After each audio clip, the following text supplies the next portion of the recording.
So, yun guys. So, for today's video tayo ay papasok sa school. Bang! So, yan. Transition malala. Charot. Yan. So, pupunta na tayo sa school. So, yan. Yung mga daanan naman natin ay maputik dahil ay maulan na naman. So, yun. Dadaanan naman tayo sa maputik na daanan dahil umulan na naman. Yan, kung nakikita nyo, umuulan pa dyan. Kaso kunti lang. So, ganito pag tag-ulan sa amin. Mahirap dumaan kasi sobrang putik. At kung mamalasin ka ay baka madulas ka pa. So, yan, pagdating dyan sa metal line na yan, pakalampas mo dyan ay medyo maganda na yung daanan kasi nasemento na.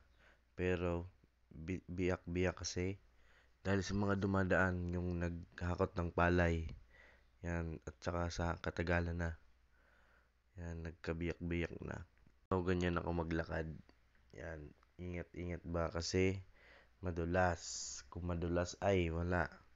Sayang yung outfit check. Charot. So, yan, malapit na tayo sa labasan.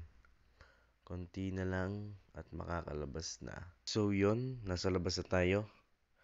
Yan, nakaraos din. Yan, madami nang dumadaan at makulimlim dito sa amin kasi may bagyo ata. Hindi ko lang alam. Hindi naman kasi ako nanonood ng balita. So yan, pag ano ko dyan ay nagpunas ako ng sapatos kasi sobrang putik. Yan, ito pala yung gagamitin kong motor. Hiniram ko lang sa aking tropa. So, on the way na tayo ngayon sa school.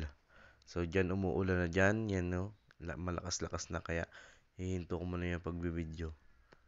Nandito na tayo sa school. Mga classmate ko pala yung naka-block. Wala palang pasok kasi wala si ma'am. Salamat sa panonood. Bye-bye.